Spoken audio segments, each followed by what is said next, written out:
Math classes with Gurmeet Singh, जो classes हमारी घर से पढ़ाओ अभियान के तहत चलाई जा रही हैं। तो हमने चैप्टर शुरू किया हुआ था अपना दो चर वाले रैखिक समीकरण युग्म। उसमें अभी तक हमने जो हमारे समीकरण है, रैखिक समीकरण युग्म है, उनका जो ग्राफीय रूपांतरण है, ग्राफीय निरूपण है, वो कैसे करते हैं, और बीजगणितीय निरूपण है, उनको बीजगणितीय जो है उनमें कैसे लिखते हैं, वो हमने पढ़ा था। और हमने व्यवहारिक प्रश्नों को भी बीजगणितीय समीकरणों के रूप में लिखना सीखा था। और प्रश्नावली 3.2 में हमने जो रैखिक समीकरण में जो चर हैं उनके गुणांकों के अनुपात को लेकर हमने ये सीखा था कि क्या समीकरण निकाय का एक हल है, अनेक हल है, या कोई हल नहीं है। तो आज हम उन हलों को हल करना सीखेंगे, उन हलों का मान, जो हल हमने सीखे थे उनका मान क्या आएगा, यानी कि जो चर हैं एक्स वाई, उनके मान क्या होंगे। जो हमारी समीकरण है उनको हल करने की कई विधियां हैं, उनमें से आज हम प्रतिस्थापन विधि पढ़ेंगे।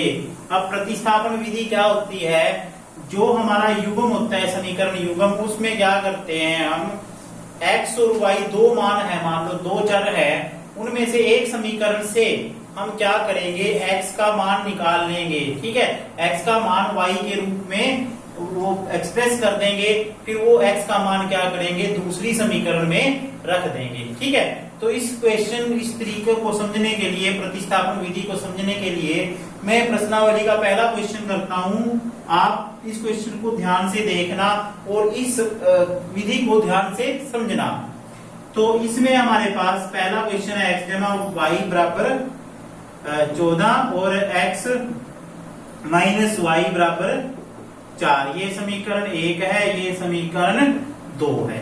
तो इन समीकरणों को हल करना है। समीकरणों को हल करना मतलब x और y का मान हमने प्रतिस्थापन विधि से निकालना है।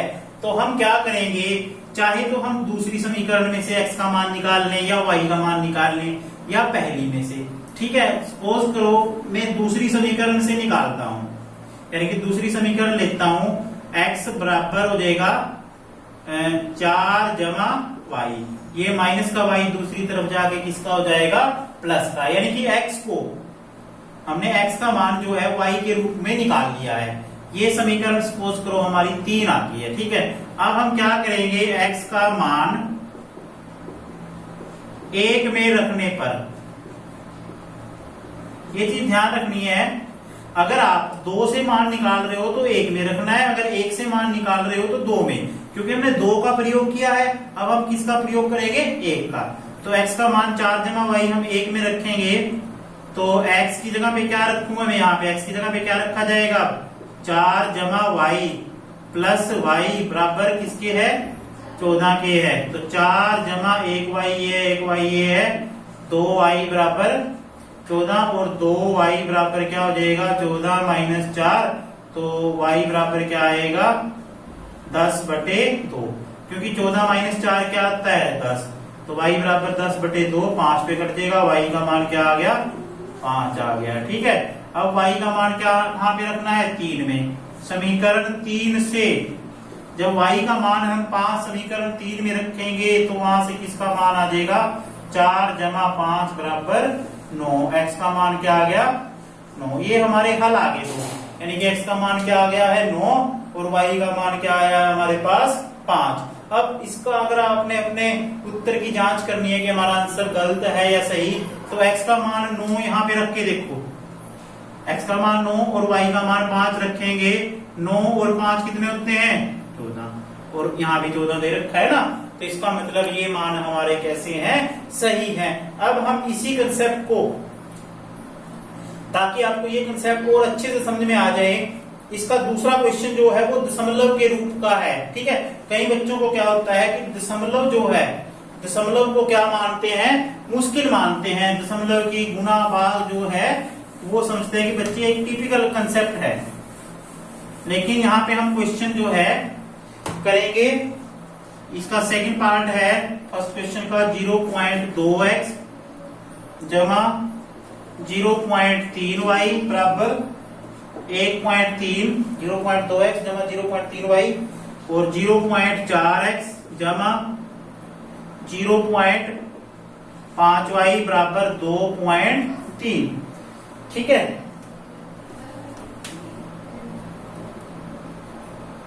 तो ये है, ये समीकरण 1 है, ये समीकरण 2 है। तो अब इसमें क्या करना है आपने, आप इसको वैसे भी कर सकते हो जैसे हमने पिछला क्वेश्चन किया है, लेकिन हम ये करते हैं, इसका जो दशमलव है उसको हम खत्म कर देते हैं। अब दशमलव को खत्म कैसे करेंगे, अब देखो दशमलव के इस तरफ कितने अंक है, 1 अंक है, तो किससे गुणा करेंगे हम, 10 से। तो समीकरण 1 व 2 दोनों को किससे गुणा करेंगे, 10 से गुणा करने पर, जब 10 से गुणा करेंगे तो ये तो हो जाएगा 2x। ठीक है, क्योंकि जो दशमलव है यहाँ पे चला जाएगा लास्ट में। ठीक है, और जैसे कि 2.0 आएगा तो हम ये जो है इसको हम क्या लिखते हैं, 2 ही लिखते हैं। अगर किसी नंबर के जैसे 5 है, 7 है, ये है, इनके लास्ट में दशमलव माना जाता है। आपने देखा होगा जब आप कैलकुलेटर में नंबर टाइप करते हैं, कोई भी नंबर लिखते हो उसमें 5, 7, 3, 2, तो उनके लास्ट में आपको दशमलव नजर आएगा लिखा हुआ। तो दशमलव जो है ऑलरेडी हर एक नंबर के लास्ट में होता है। तो 2x जमा 3y बराबर 13 और ये आएगा 4x जमा 5y बराबर 23। ये समीकरण आ गई 3, ये समीकरण आ गई 4। तो समीकरण 3 से वही काम करेंगे, यहां से x का मान निकाल लेंगे और इसमें रख देंगे। तो 2x बराबर क्या हो जाएगा, 13 माइनस 3y, ये जमा का 3y दूसरी तरफ जाके माइनस का हो जाएगा। तो x का मान आ जाएगा 13 माइनस 3y बटे 2। ये आपकी समीकरण आ गई 5। तो x का मान किसमें रखने पे, 3 से तो हमने निकाला था, रखे हैं किसमें, 4 में। 4 में रखने पर तो क्या आएगा, 4 गुना x की जगह पे क्या है, 13 माइनस 3y बटे 2 जमा 5y बराबर 23। ये कर देगा 2 पे, इस 2 को अंदर गुना करेंगे 26 माइनस 6y जमा 5y बराबर 23। तो ये आएगा 26 माइनस y बराबर 23 और ये आपका आ जाएगा माइनस y बराबर 23 माइनस 26, क्योंकि प्लस का 26 दूसरी तरफ जाके माइनस का हो जाएगा। माइनस y बराबर -3, कट के y का मान क्या आ गया, 3। अब y का मान 3 कहां पे रखेंगे, 5 में। समीकरण 5 से तो इससे इसका मान आ जाएगा हमारा x का 13 माइनस 3 गुना 3 बटे 2, 13 माइनस 9 बटे 2, ये क्या आएगा 4 बटे 2, कट के क्या आ जाएगा 2, यानी कि x का मान हमारे पास आ जाता है 2 और y का मान हमारे पास आ जाता है 3। ठीक है, तो ये जो है हमारा जो है दशमलव के रूप में जो हमारे 2 चर वाले रैखिक समीकरण युग्म था, उसको कैसे हल करना है। अब हम इसका क्वेश्चन जो है दूसरा क्वेश्चन करेंगे, एक्सरसाइज का दूसरा क्वेश्चन। बाकी जो फर्स्ट क्वेश्चन है उसके आपने सारे भाग करने हैं, शायद एक भाग हो रहा है, एक या 2 भाग और होगा उसका। ठीक है, वो आपने करने हैं। अब हम करते हैं जो सेकंड क्वेश्चन है इस प्रश्नावली का, वो करेंगे।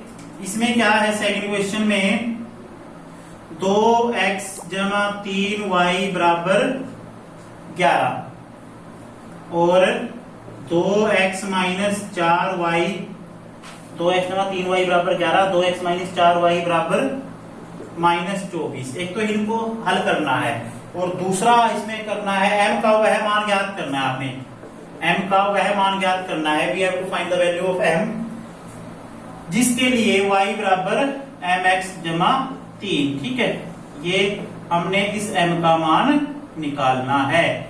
y और x का मान हम कहां से निकाल लेंगे, इन 2 समीकरणों से निकाल लेंगे और वो मान हम कहां रख देंगे, इस समीकरण में रख देंगे, जिससे m का मान आ जाएगा। ठीक है, तो सबसे पहले क्या करेंगे, ये समीकरण 1 है, ये समीकरण 2 है। प्रतिस्थापन विधि से 2x बराबर क्या होगा 11 माइनस 3y प्लस का 3 दूसरी तरफ जाके माइनस का हो जाएगा और x का मान आएगा 11 माइनस 3y बटे 2। ये समीकरण आ जाती है हमारे पास 3। तो अब क्या करेंगे x का मान, ठीक है, ये कौन सी समीकरण से निकाला था हमने, 1 से निकाला था। ये जो हमने x का मान निकाला है ये समीकरण 1 को हल करके हमने निकाला था। अब किस में रखेंगे, 2 में रखेंगे। 2 में रखने पर तो 2x की जगह पे क्या रखेंगे 11 माइनस 3y बटे 2 माइनस 4y माइनस 24। तो 2 कट जाएगा, 11 माइनस 3y माइनस 4y बराबर माइनस 24। तो माइनस के 11 प्लस के 11 माइनस के 3y और 4y माइनस के 7y बराबर माइनस के 24। तो माइनस के 7y बराबर माइनस के 24 माइनस 11। तो माइनस के 7y बराबर माइनस के 35। माइनस माइनस कट जाएंगे और y का मान आ जाएगा 35 बटे 7। ये 5 पे कट जाएगा, यानी कि y का मान क्या आ जाएगा 5 आ जाएगा ना। अब y का मान कहाँ रखेंगे 3 में। y का मान 3 में रखने पर, अब 3 में रखेंगे तो किसका मान आएगा x का मान आएगा। x बराबर 11 माइनस 3 गुना y का मान क्या है 5 है बटे 2। तो 11 माइनस 15 बटे 2, तो ये आ जाएगा माइनस के 4 बटे 2। ये आ जाएगा आपका -2, यानी कि x का मान हमारे पास आ गया -2 और y का मान क्या आ गया हमारे पास 5। अब एक समीकरण में रख के देख लेते हैं, ठीक है, अभी हमारा मान सही है नहीं। तो x की जगह पे इसमें रखेंगे हम क्या -2, 2 गुना -2 जमा 3 गुना 5, तो ये आएगा -4 जमा 15 क्या आता है 11, जबकि यहाँ भी 11 दिया हुआ है। इसका मतलब जो हमारा क्वेश्चन है वो यहाँ तक सही है। अब हम क्या करेंगे, अब हम ये मान x बराबर -2 y बराबर 5 का मान y बराबर mx जमा 3 में रखेंगे, इसमें रखेंगे, ठीक है। तो y की जगह पे क्या रखेंगे 5 और m की जगह पे क्या रखेंगे, m तो हमने निकालना है, x की जगह पे -2 जमा 3, तो ये आ जाएगा 5, ये जमा का 3 इस तरफ जाके माइनस का, फिर ये आ जाएगा माइनस के 2m, यानी कि माइनस के 2m क्या आएगा आपके पास, ये माइनस का 2m इस तरफ आके प्लस का हो जाएगा ना। और 5 में से 3 गए 2, लेकिन उस तरफ जाके 2 किसका हो जाएगा माइनस का। तो m का मान आ जाएगा माइनस के 2 बटे 2 -1, तो m का मान आ जाता है -1। तो इस प्रश्नावली में अभी हमने जो हमारे जो रैखिक समीकरण युग्म है उनके क्वेश्चन किए थे, ठीक है। अब इसमें जो अगले क्वेश्चन है, जो थर्ड क्वेश्चन से अगले क्वेश्चन है, वो हमारे व्यवहारिक क्वेश्चन है। उनमें क्या है, एक व्यवहारिक समस्या दी होगी, उस व्यवहारिक समस्या को जैसे हमने पिछली एक्सरसाइज में किया था, उनको हमने रैखिक समीकरण युग्म में बदलना है और फिर उसको प्रतिस्थापन विधि से ऐसे ही उसको हल करना है। तो आज की वीडियो में बस इतना ही। जो अगली वीडियो में हम जो व्यवहारिक प्रश्न है हमारे वो करेंगे।